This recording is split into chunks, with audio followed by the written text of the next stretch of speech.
I have some prepared kind of comments I want to share with you, but I really want to open it up to your questions. I just want to say I'm really impressed because not only am I hearing that you either have an interest in this type of work or interest, you like children, that always helps if you are going to think about representing children, although you don't have to in this work, or that you have had some type of exposure, disability law, family law, whatever it may be. Almost everybody's past experiences are relevant, which is so impressive, and it was way more than what I had. So if it's encouraging to you, you'll hear about my experience a bit and how little I had, I think, compared to you, and that I was still able to end up doing this work. So you're really at a much better place than I am at this time when I was in law school. So just a little bit about who I am and what I do here. The main role that I have here at GGU is one of the assistant directors of the academic development program. We help students get through law school with their academic skills. We're open to everybody, by the way, and we're really busy this time of year. And if you need any help or want to talk about what law school is going to be like or whatever, maybe feel free to come seek our help. In addition to that, I teach a variety of classes here associated with the ADP program, like legal analysis, legal methods, but I've also taught a special problems and civil procedure class. That's kind of like a bar prep series of courses that's offered for third-year students. And right now I'm teaching it's very similar to youth law. I'm teaching the 1L lawyering elective on child abuse and dependency law. Youth law, as you know, is covering three primarily different topics: education law, juvenile delinquency, and juvenile dependency. My class is focused only on dependency. So there's a lot of crossover, but we're also a little different in that sense. That's what I'm currently doing. I graduated from Hastings. Immediately from graduation, I went to work at Hanson Bridgett here in the city, doing construction litigation, as well as just general litigation. I was there for a bit, and then from there I went to Meyers, Nave, which is another firm based in Oakland, but they had a San Francisco office. I was in the San Francisco office doing, again, a little bit of construction litigation, but also just general commercial litigation, and with an emphasis on employment discrimination and litigation as well. Okay, so really all of my background has been pretty much up to dependency civil litigation. If you have any questions about that, feel free to ask myself or Nick. I'm Winston Strong. I transitioned from that, which is obviously very different, right, in dependency law, into dependency law. Really interestingly, I also teach this cycling class on the weekends just for fun, and the head of the Juvenile Dependency Public Defender Department in San Francisco, Reichi Lee, she comes to my class, and she's kind of a friend and a mentor. And we're talking about, what I was interested in, and she's like, oh, what do you do? And, oh, you're a lawyer too, and this and that. And over the weeks and getting to know her, I was thinking about transitioning out of the firm into something that I wanted to do, but I had a very hard time identifying exactly what that was. But I knew I wanted to kind of go into public interest. As we got to know each other and she got to know more of my personality, she said, you really should consider juvenile dependency law. She does juvenile delinquency, which is the criminal side. Dependency, which I'll talk about in a second, is child abuse and neglect. Honestly, that was the first time I had ever heard of it. So I had never even heard, I didn't even know what dependency was when I was in law school, okay? And I barely knew anything about juvenile delinquency. And so I started talking to some attorneys who do that work, both locally and also in LA. And even if the attorney I talked with was not doing dependency law at that time when I talked to them, they all said, and they were all experienced lawyers, all said that that was their favorite job, that was, they would go back to it if they could, and they loved it, and they have nothing but good things to say about it. And that was really eye-opening for me as a experienced attorney, right? I was used to being around attorneys that were transitioning or thinking about whether it was the right fit for them, but rarely was I really with attorneys that said, I love what I do. And so that really, that really opened my eyes. And so when an opportunity arose at East Bay Children's Law Offices, East Bay Children's Law Offices is based in Alameda County, and so they're a nonprofit law firm that represents essentially all of the foster youth in Alameda County. And we're court-appointed lawyers, so we provide free representation to children who come into the system. So when a child has a petition alleging some sort of parental, guardian, child abuse, or neglect, they come into the dependency system, and they are immediately appointed a free lawyer. Okay? And that body of lawyers that the court appoints from is EBCLO in Alameda County. That's how Alameda County functions, and I could talk about some of the other counties. Yeah, sure. How's that different from a guardian ad litem? A guardian ad litem, it's not really different. Under the Welfare and Institutions Code, when you're appointed as a child's lawyer in the dependency proceedings is under W&I Code 317. And so you are essentially appointed as a child's attorney / guardian ad litem. And so it's not tremendously different, although a guardian ad litem doesn't have to be a lawyer. Like if a guardian ad litem was appointed in probate court or family court for like a parent, they don't have to be a lawyer, but in the child dependency context, it essentially is one role. We serve in the best interest of the child, but we're also the child's lawyer. Okay? Go ahead. And what was the place called? It's called East Bay Children's Law Offices. Yeah, and that's in Alameda County. And I'll talk about some of the other counties and the core nonprofits that do this work. And so what is dependency representation? It sounds like some of you have some idea of it already, but just in case you're not quite sure, it's representation of children, okay? And how the law defines children is what we know. Under 18, we become adults when we reach the age of majority. The reality is that some children don't age out of the system until 18, 19, 20. The law under Welfare and Institutions Code actually provides for a child to remain in the dependency or foster care system through age 21. So we represent children from 0 to 18, but I'm just letting you know that sometimes those clients end up being between ages 18 and 21. But it pretty much terminates after 21, okay? And so I had clients that were as young as 2 days old, and clients, all the way up through age 21.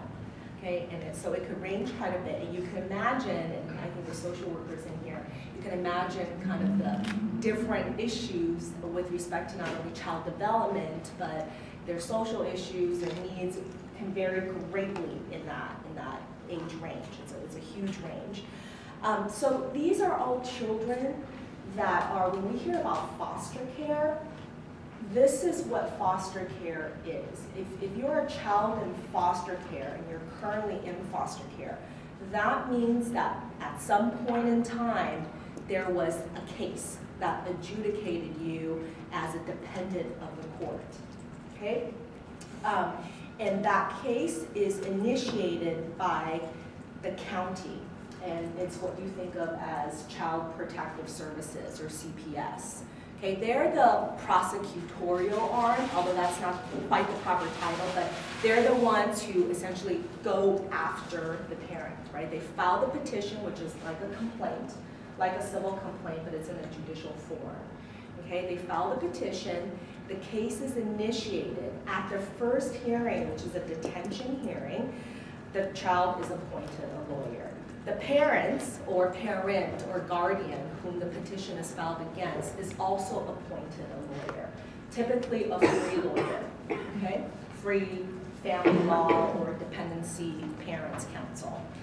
The county CPS has a social worker that works with the family throughout the duration of the case. And that social worker may change, but they're all county social workers.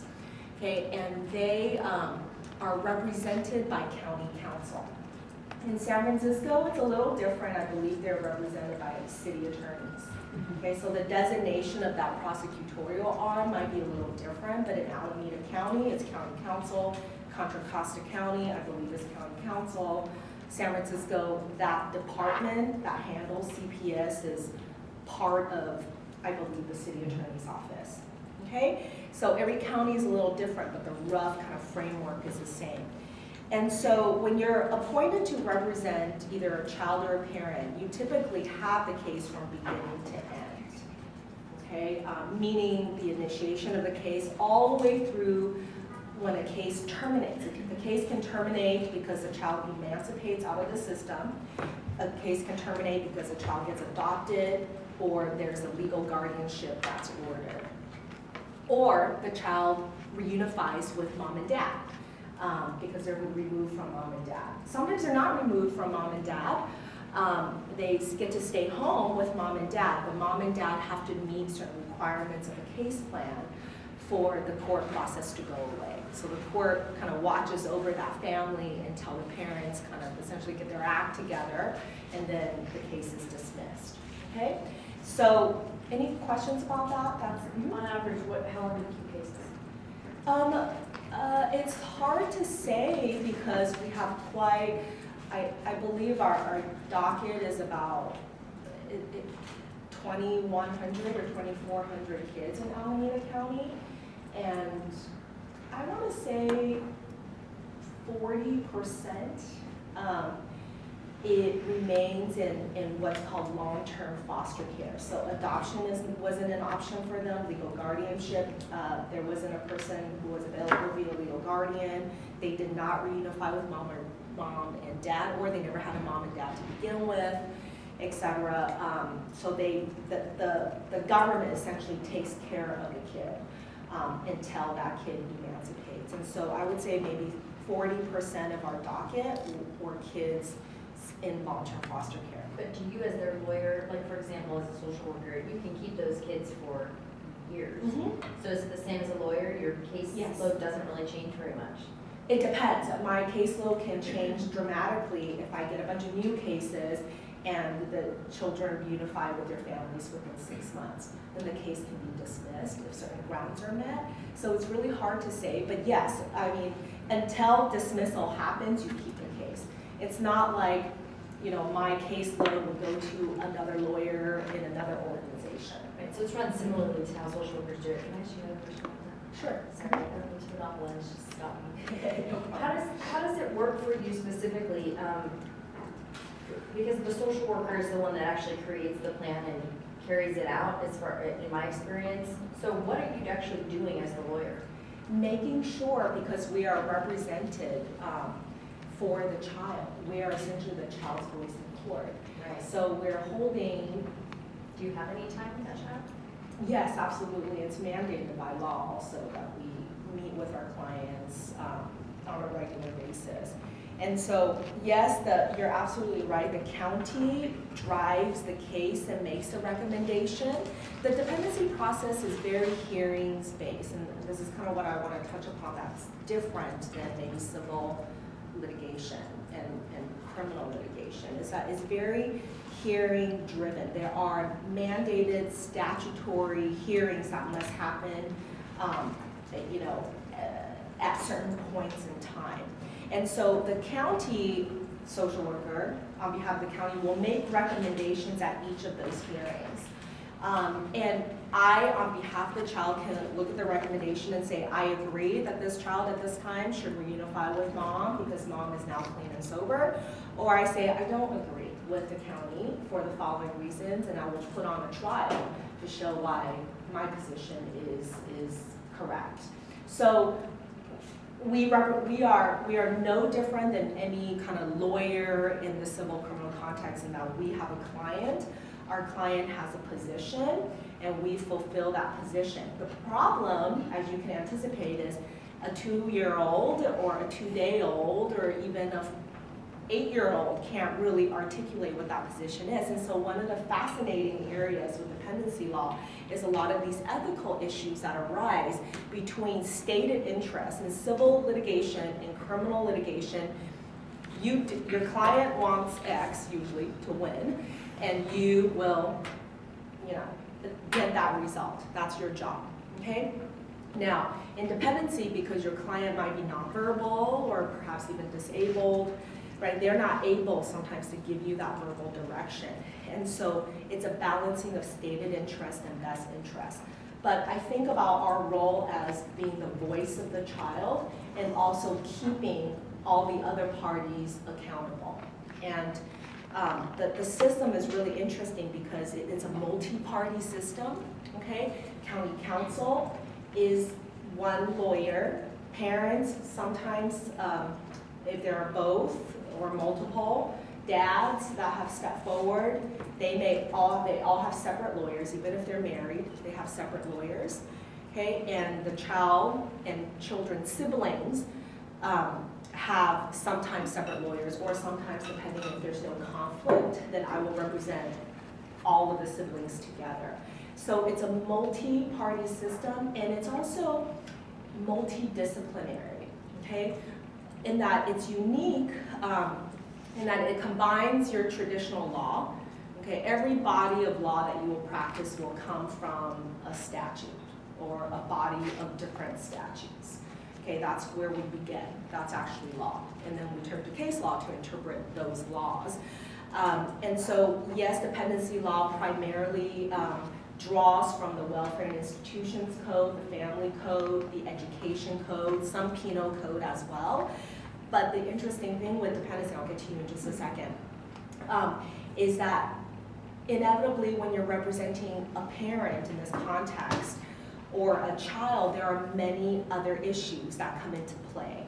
For a parent, it might be, that parent might have one foot in the criminal law, in the criminal courts, and the other foot in dependency, right? Because dependency is non-criminal in nature. It's a hybrid between civil and criminal. So the worst that can happen is that you will lose your child. Your parental rights will be terminated.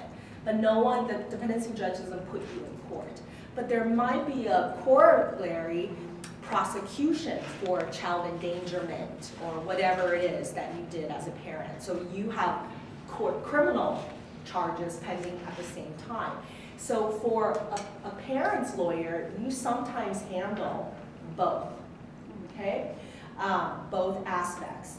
And there's family law issues, custody issues, mental health and disability, that's same for parents and children. Sometimes children have one foot in the criminal justice as well, juvenile delinquency, and one foot in dependency as well. And we handle those type of cases, education law, mental health and disability, probate, that kind of thing. So we handle as much as we can, based on our level of expertise.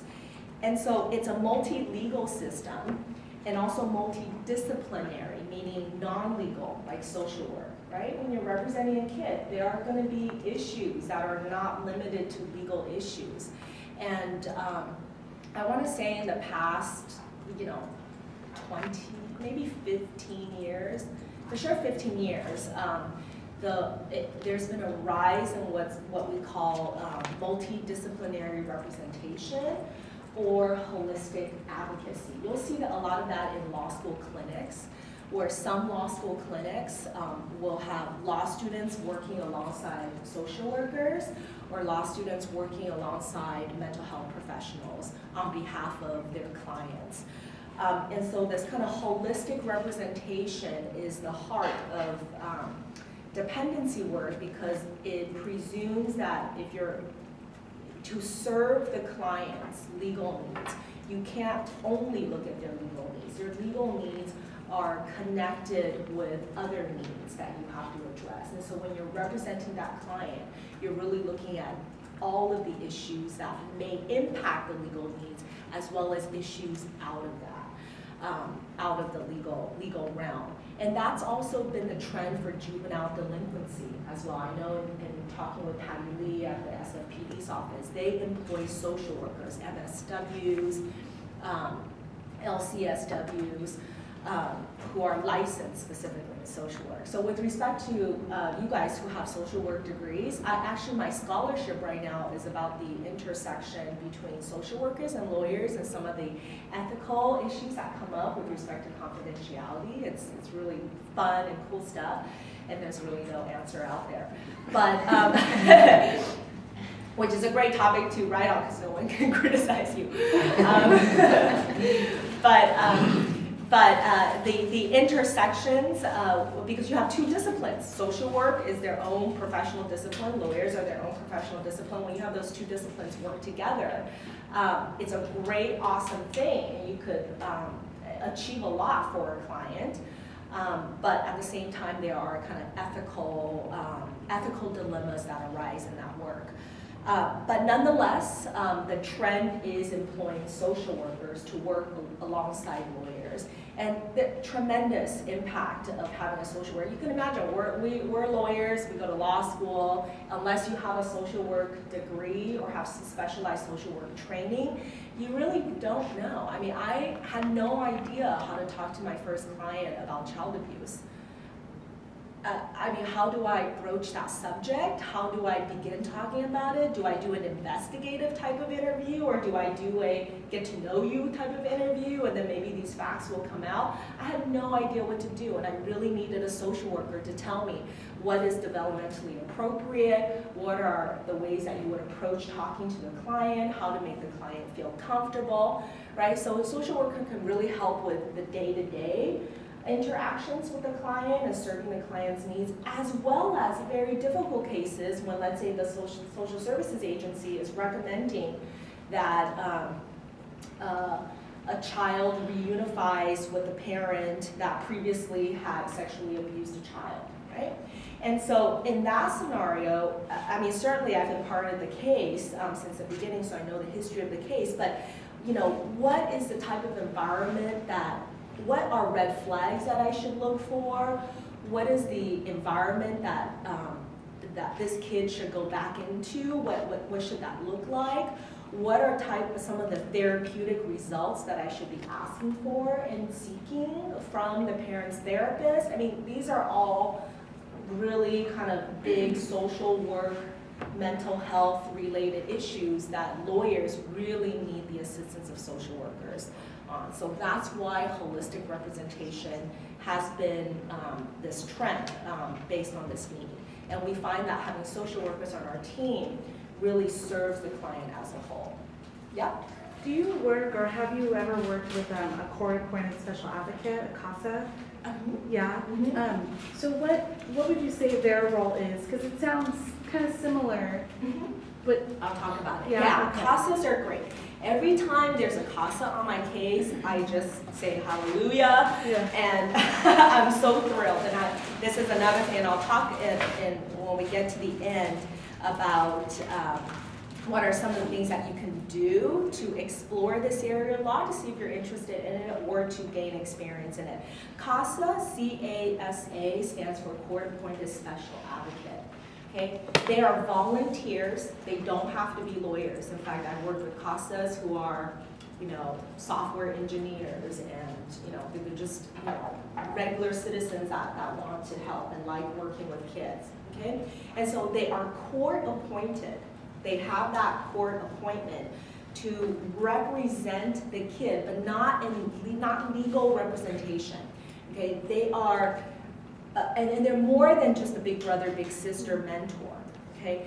They are the eyes and ears of the court, and they're supposed to provide an objective view on what the child's needs are, okay? And so they actually write up a little report and submit it before every court hearing that involves a child to say, you know, I've met with the child, I think the child needs, you know, these education services and they're not getting it, and so can we please get the social worker on the case to act on these, you know, services. and this is what the child needs. So they are not a legal, it's not a legal representation, they're a court-appointed volunteer, essentially. They play that court arm, but at the same time, they are not serving the role of the county social worker in that they're not working with all the parties. A county social worker will work with the parents and the child. But a CASA is working specifically on behalf of the child. So it's really great. I know in Alameda County, every county I think has up here in the Bay Area has a pretty strong CASA program. They have pretty intensive training. I think the training could be, upward of 30 plus hours, I think. So they kind of weed people out in that sense because they end up with a pool of really committed folks. And I recommend people to be volunteers if they're interested in it, have the time to do it because there's so few of them and so many cases that we really need more CASAs. So that's a great kind of way to gain some experience in this area. But keep in mind it's not legal. Right. Okay, I just was trying to understand the process. So you were saying that the county council represents sort of like the social worker, and they bring on the case against the parent, and then the court will appoint an attorney at one of these organizations to represent the parent and the child because there's a case against the parent, and of course the child's involved. Yes. And then the county council represents the county.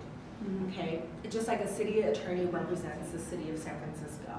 Okay, the social worker is an employee of the county. The technical client of county council is the county. Okay, so but they essentially represent the social worker's position because the social worker formulates a recommendation on behalf of the county. County council can look at that representation and say, hey, do you really, is this right? Yeah, can we fix this or what? But it really depends on that county council because some county council treats the social worker just like their paid client. My social worker recommends X, I am going to go after X, I'm going to fulfill X. And some kind of have the more broader county role and say, is this really what we should be doing? But I want you to understand that relationship. Does that answer your question? Yeah, it does, thank you. What about the other parties? Do you understand that? Yeah, it's from like a type of organization, right? And that has these attorneys, so the court just appoints. For the parents, Yeah, for the parents for or the the parents. child. Yes, so for the child, I spoke about EBCLO, that is the body that the court represents children's attorneys from. I don't represent parents because EBCLO don't represent parents. The only time though when we represent parents is when my child client becomes a parent and their child, usually a baby, is removed from them. Does that make sense? So I will continue my representation of them in case number 2. In case number 2, they are the parent to a baby that was removed from them. So in that case, I am representing the parent, the child parent essentially. And that baby has separate representation, not from EBCLO. Okay? And so the pool of attorneys that take those type of cases when EBCLO conflicts out of that representation, and the same pool of attorneys are appointed to represent mom or dad. In Alameda County, it's called, and I'll find out exactly, they keep changing their name. They're like Juvenile Defenders. They kind of have this funky name. I'll definitely find out. But they are on this panel where the way they divvy it out is kind of an administrative thing among them. I think all of the attorneys on the panel have specific days that they're in court, and as new cases come in, if you're like attorney assigned on Mondays in Department 502, then if and when new cases come in, you get those cases, okay? And you're paid by the hour. And their organization has a contract with the AOC, which is the Administrative Office of the Courts. And so they get paid, they have an hourly rate that they don't set themselves, that's set by their contract with the AOC, and they have an hourly rate that's paid to them. EBCLO attorneys are salaried attorneys paid through the nonprofit organization. We too have a contract with AOC that funds us because obviously our clients don't pay us, right? So we have a mix of state funding as well as individual funding. Yeah. If you're on one of the conference panels, do those same pool of attorneys, I mean, I know it's different in Alameda because they have the EBCLO, but there are different counties where they don't have just one organization that's representing all children in dependency court. Will those attorneys on the conference panel represent parents and children? Yeah, San Francisco is that. And I'm actually in the process of trying to get on the panel, and we could talk kind of separately about how to do that, because I'm in the process of finding out myself if they would actually even take this in cases.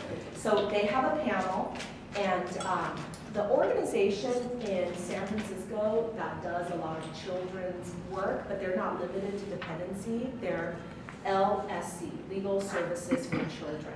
They are big, well-known, well-established, amazing organization. One of our professors, adjunct professors here, Abigail Trillin, recently did a presentation about an externship between GGU and LC. The information's right in front of you. Oh, okay, terrific, and I'll give you guys some more information about it, more detailed after my presentation, but it's a 4-unit externship. You could get 4 units as a GGU student if you extern at Legal Services for Children, and most of the time is spent there. And she teaches a seminar, I believe, component to this externship. The difference now with an organization, and they're located in San Francisco, they do a variety of work. So they have some dependency cases, but they do immigration. They have a lot of like DREAM Act type of litigation going on right now, which is super duper interesting. I think it's really cool. They do a lot of school expulsions, guardianship proceedings, so they do kind of like everything. Okay, EBCLO is limited to dependency law litigation only. Now, in San Francisco, there's a panel of private attorneys, and they have a similar system. You're assigned a certain day. If and when new cases come in, those are your cases, and you could be appointed as a child lawyer or as a parent's lawyer. So, I mean, virtually identical to how we do criminal conference panels here. Yeah, very, very similar, exactly. I just don't know, you know, and it's run through the SF Bar. It's not California State Bar, but the SF Bar. The panel is run by the SF Bar, San Francisco Bar, BASF, Bar Association of San Francisco. And you could go on their website. If you can't find it, I can find it for you on how to get on the panel. Technically, they can't close the panel. It's open for application, but I've heard that it might be very hard to get on the panel because there's been a trend countywide of the number of foster care cases have decreased. And so the panel attorneys, I mean, there's a lot of them now. And so perhaps they don't need additional ones kind of fighting for the same, you know, business essentially. Yeah. You're in a panel like that, so then you don't have to necessarily be associated with any group. You can just go as an individual lawyer and do that. Yes, you can, but they'll look at your experience level, right? So it's like applying really for any job, is that your selection, and I don't know, I'm in the process of going through it, but your selection is based on your prior experience. And so, is that a way to do like essentially what would be part-time work? You know, you can. I know of some USF grads that went from graduating and post-bar onto the panel, but this was a couple of years ago when I think it was much more open. To new attorneys, but they went from graduating to the panel. And they did you know, I don't want to say like part-time, I don't know how many hours they worked, but it is going to be part-time or full-time depending on your caseload. You see, like if that was the only thing you did, if you didn't get any cases on Monday, and you didn't get any cases next Monday, then your caseload can range from 10 cases to 80 cases, right? So you know, and so it's kind of fluid in that sense. And I don't know exactly right now how many cases one would get if they wanted to do that work full-time, but via panel only. That's why the family law practice is a nice way to go, especially if you want to represent parents, is that there's always going to be work in business for, you know, that require good family law attorneys that deal with a number of issues: custody, probate, divorce proceedings, as well as some dependency proceedings as well. So building a family law practice, I think, is a great thing to segue or do it in addition to dependency work. A lot of my family law attorney friends in Alameda County, that's what they did. They had a thriving family law practice as their practice, and they were on this panel that, you know, got them some dependency cases. But their family law practice included some criminal work, probate work, a variety of different work. And so it was a very nice, well-rounded practice for them. Yeah, in the back? Yeah, my question is actually if you've had the chance to do any work with children removed from same-sex couples. And the reason I ask is because I was reading the transcript on the Prop 8 case that recently went up to the Supreme Court and learned for the first time that California is one of the only states where registered domestic partners are allowed to, same-sex couples are allowed to adopt, I believe. Is that right? Yes, and you know, I think it's going to be a really emerging area. In my office, I myself haven't, but my office have represented same-sex couples. And if you're a registered domestic partner, you can achieve the highest level of parentage under the law, which is actually called presumed parent. Originally, under the family code, it's called presumed father. The case law has interpreted father to also mean mother, and in the same-sex scenario. So as a domestic partner, you have the same level of rights that any kind of biological parent would. And additionally, even if you were not the biological mother of that child, but you were in a same-sex marriage or via domestic partnership, you can achieve that presumed mother finding. That what that means in dependency is that you're entitled to reunification services. You have certain rights, and that's the best type of level. It's the highest level of parentage to achieve. It seems to me that that's like a pretty interesting and important emerging area, though, because I know one of the concerns, and I think it was Chief Justice Roberts had, was that there was, you know, these arrangements hadn't had enough time to play out, and so they had no data or sociological data on how children adopted by same-sex couples were doing compared to normal couples. And of course, if it was the same, which probably it is, it would undermine the property people's argument. Yeah, so it seems to me that people in that position would have a unique voice on that issue. Absolutely, and I can tell you it's not news to us. I mean, certainly it's, you know, I can think of, and I'm sorry, I kind of fibbed on that one, because I can think of one of my major sex abuse cases in which the child was subsequently placed in a prospective adoptive home, and they were a same-sex couple.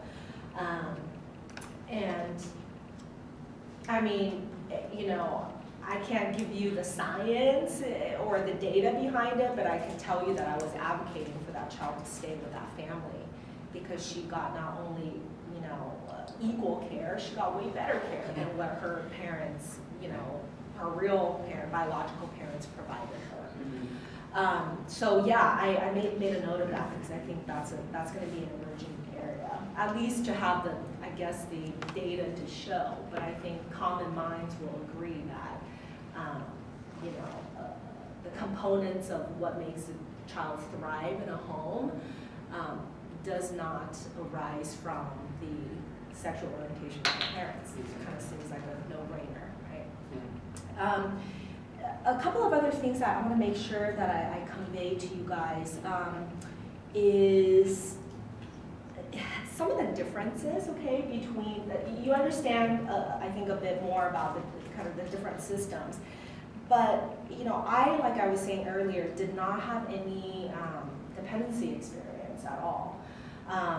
And when I applied for my first dependency job, so how did I get that job, right? And that's what I want to share with you, is that there are many paths to this job. Obviously, the direct path is ideal if you know this is what you want to do. But for me, I didn't take that direct path. And you know, I think having, you know, a strong litigation background, because there's so many similarities. If you do dependency work, regardless of who you represent, it's litigation. Okay? It's different than civil litigation in many primary respects that were attractive to me, which was less discovery, sometimes to the fault, I think, of dependency work. Sometimes they're like, come on, we need that document, you know, or that document's really important, give it to me, right?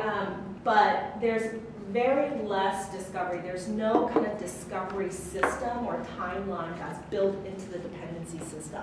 Although if a discovery request is propounded on some other party or a subpoena for documents, then the rules for when that timing and when those documents need to be provided, the default are, you know, the same as civil litigation rules. But just kind of the practice of the work is kind of loose with respect to discovery. Same with evidence. I mean, sure, if you have a trial, the judge is going to follow, you know, California rules of evidence.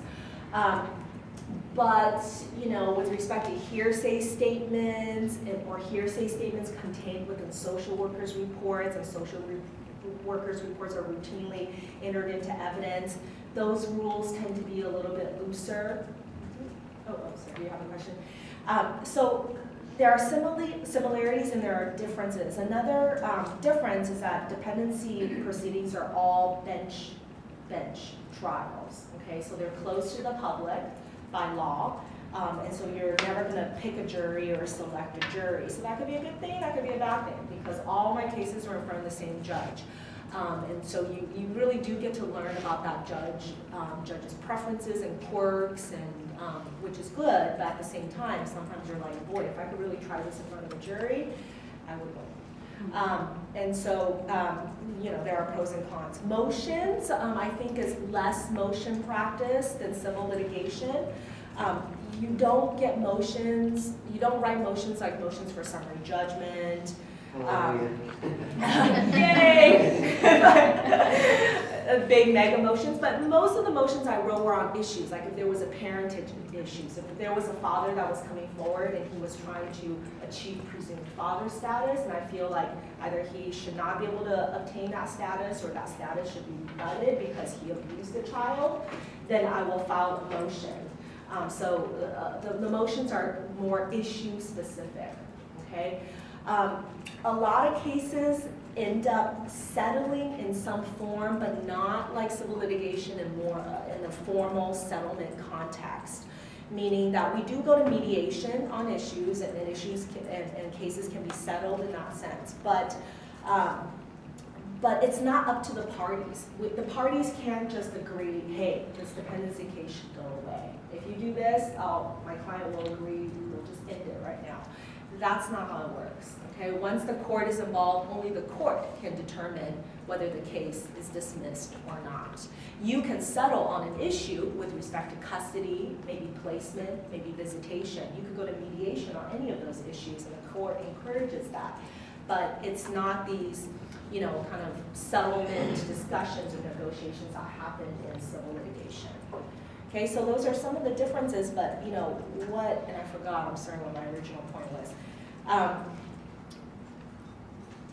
What I think and I think you guys know this already, but, and I'm sorry, I'm going to talk about how I got into the work. I want to talk about that in a second. But first, you know, I want to touch quickly upon, you know, kind of what personality traits I think are a good fit for this work. I'm sure you have some sense already. But, you know, first you like to do some sort of public interest type of work. I know that's very broad, okay? But, you know, you think you get some fulfillment from doing, you know, work that that helps people, whoever that person may be. You like litigation, because I think with dependency work, and I saw you cringe, Felicia, and when I say litigation, because I think we immediately think of like what we know, perhaps more civil litigation or criminal litigation, but litigation meaning that you like that kind of adversarial process. And that's inherent in dependency. It's no different from other types of litigation. The difference is that for the most part, because we have a child in the picture, so regardless of who you represent, the county, the parents, or the minor, or if you're the judge, we're all looking, or supposedly looking, to see what would be in the child's best interest. And so there's a built-in kind of collegiality, I think, that comes with this work. That's different than when I say you must like litigation, you think immediately, ugh, you know, and that I get the same feeling, but it's similar and different, okay? And with respect to liking litigation, it's like you like advocacy, right? You like having a client to advocate for. I think that's an important trait that you have to like. You are kind of naturally kind of a compassionate person. And I don't want to pick on my husband because he would kill me if he heard me say this, but you know, that's kind of the difference between me and him, right? I mean, I might walk down the street and say, oh, and he'll say, well, you know, and you know, and he's an estate planning attorney. You know, he chose an area that he really, and he's a tax attorney, and he's great at it, but I could never do tax work. Not just because I'm horrible with math, but I mean, it's just like, I couldn't think of honestly anything worse. But that he loves it, right? So we're very different in that sense. You have strong interpersonal skills because that is required. I don't care if you're a county counsel or parents lawyer or minors counsel. You have to, you know, these are what I think a lot of jobs or society term as soft skills, and I'm personally not a big fan of that label because those are the soft skills you need in dependency to achieve results. If you don't like working with people and know how to, if you're a parent's lawyer and I'm trying to get this, right, out of your client or a position out of you, there has to be an interpersonal skill that I have. I can't just push and say, hey, we're going to litigate this, right? You can't really achieve results that way. And so you have to have pretty strong interpersonal skills to be able to achieve results for your clients in dependency work. And so if you feel like you have strong interpersonal skills, whether it's, you know, working with social workers, opposing counsel, your fellow classmates, whoever it may be, it's a good sign that you might be a good fit for this work. There's a lot of negotiation, a lot of talking, a lot of on your feet, literally on your feet, and very little sitting at your desk. That sounds awesome, I think, for most, because we're so used to sitting in front of our desk. But there are days when I'm like, I just want a day in front of my desk. I just want a day in front of my computer, please, so I can check email or return messages or do something. But I am constantly on the go. I'm in court, I'm walking to and from court, I'm going to a home visit to visit a client, I'm on the phone talking to a therapist, I'm on the phone negotiating with the opposing counsel, I'm in a mediation, mediating, you know, visitation and placement. You know, you have to like that. Like, that would drive my husband crazy. He would hate to do that. He's like, give me one thing to do and I will do it well. And when there are multiple things going on, he's like, I can't deal, right? And for me, I'm like always doing, you know, reorganizing stuff on my desk and trying to do different things because even at this job right now, because I like to multitask. And I think it could either drive you crazy or you could really enjoy it. I have a question with regards to mediation.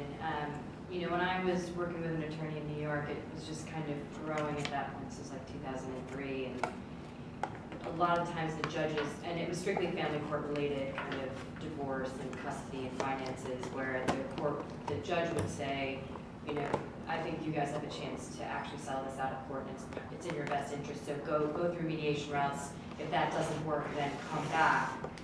And Does that it wasn't a body or anything or some sort of standalone organization that ran mediation. It was more the attorneys, because it was a small county. I mean, you're working with the same 20 attorneys on every case pretty much, right? So they would kind of work that, and I haven't. Is there a mediator? No, and that's the thing. It's kind of a four-way discussion, and there's no court reporter or nothing. It's more off the record, but it's the judge kind of advising the attorneys to Do it. see if there's a way to solve this, because it's otherwise it's just going to be not in the best interest financially or whatnot, or dragging it out. And I don't know if with time, what the landscape here is in San Francisco and the different counties, but are there organizations that do mediation specific services in these types of things? What's the court's view on that? Yeah, I know, I'm not quite sure with San Francisco, but I know in Alameda County, in Dependency, there are mediators that work for the court that mediate family law issues. And so if the court orders us to mediation, rarely does the court order us, but will highly suggest this is something that can be mediated, or the judge is very supportive if I propose mediation, for example. Then we will be assigned a mediator that works for the court. There's no court reporter there, and then we will go to mediation, usually in a room somewhere in the courthouse. And so those people, I believe, there were 2 in Alameda County. And I don't know if they were paid by the court or what organization paid them, or if they had a family law practice on the side, or maybe they had a mediation practice on the side and they did that part-time. I'm not quite sure what their arrangement was, but there certainly was, they existed, to serve that role. And I would suspect San Francisco is no different. And you probably want to call the court or look at the family law courts and then see how mediation is done. There are mediators. There are mediators there. Yeah, they probably have a mediation practice. That's what they do. Yeah, so that's an interesting area to explore, and I can work with you on that too to find out the answers to that. Do I have a couple more minutes? We should probably wrap it up. We have about 2 or 3 more minutes. 2 or 3 more minutes. Okay, so in that, because of the time constraint, you guys can contact me anytime with questions, any type of questions. If I don't know, I'll try to find out for you. What you can do to prepare yourself while you're at GGU, okay? So there's a youth law certificate. Michelle Benedetto-Needs can advise you on what you need to do to get the youth law certificate. She's actually on maternity leave herself, and I'm working with her on that, so you can talk with me or her about it. There's stuff online about it too, okay, GGU website. Take specific courses, check out these issues, see if you want to learn more, right? Family law, children in the law, these are upper division electives that you can take. There's a domestic violence seminar, okay? So take a look at your upper division, electives to see what you can do. Build litigation. I transitioned from civil litigation to dependency work and just kind of jumped. And so, but I had a lot of litigation background, okay? So even if you don't do dependency litigation or family law litigation, do some litigation.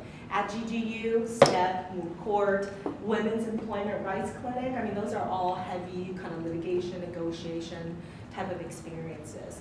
The GGU externship with Legal Services for Children that you can find out more from Suzanne and or Professor Rutberg, Susan Rutberg, who runs the externship program. Intern as a student at other legal organizations like EPCLO, National Center for Youth Law, Lacey in Santa Clara. And That's different.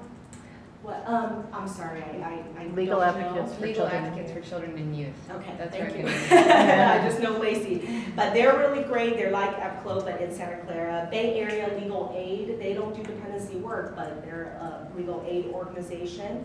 Interning at the DA or PD's office is huge. If you have criminal defense background, virtually 60% of the lawyers that I worked with at EPCLO were former public defenders. And so their trial experience was immediately transferable. Better yet, work at the PD's office doing juvenile delinquency. That would even be a little closer, but even just regular PDs working on behalf of adults, that's great experience, DA or PD. Externing for dependency judge. I've had students who do direct appeals to dependency judges.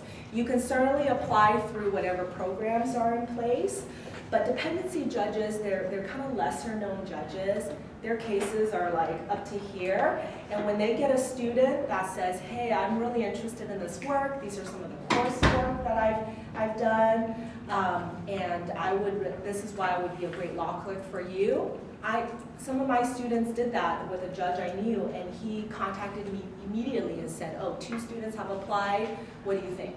And he's very likely gonna hire one of them, okay? So do direct appeals, they're people, okay? You could contact them. And I can help with the working for the judges. Okay, and also who to contact. Internship at county counsel's office, a family law firm, right? Transferable skills, huge, okay? And network with faculty members. Now you know myself, Helen Chan was a former family law attorney. Professor Chan, Professor Benedito Meets, she formerly worked at National Center for Youth Law. These are all faculty members that were not, we're not out of practice for that long, right? And so we still have contacts in that world. Okay, post-bar, very quickly. Again, emphasize, gain litigation experience. Even civil litigation, that's very transferable, okay? Anytime where you could show very strong writing and research skills, motions, helping an attorney through trial, that's all gonna be transferable. Represent parents, it's great to represent kids, I love it, but if you can't represent kids right away, represent parents. There's nothing more, I think, compelling when you can say at an interview to be a child's lawyer that I've represented parents. I know the other side. I know what their interests are. That's huge. Some of my best mentors are family law attorneys. Become a CASA.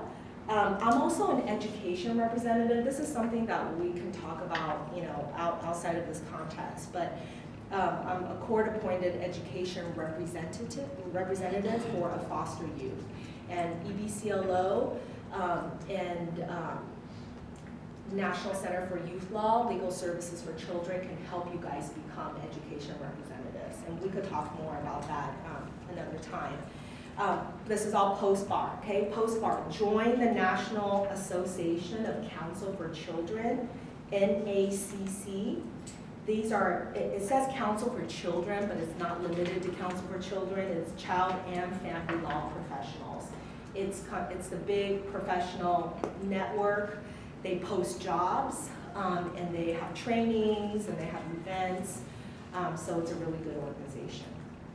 Okay? That's it, you guys. Thank you so much.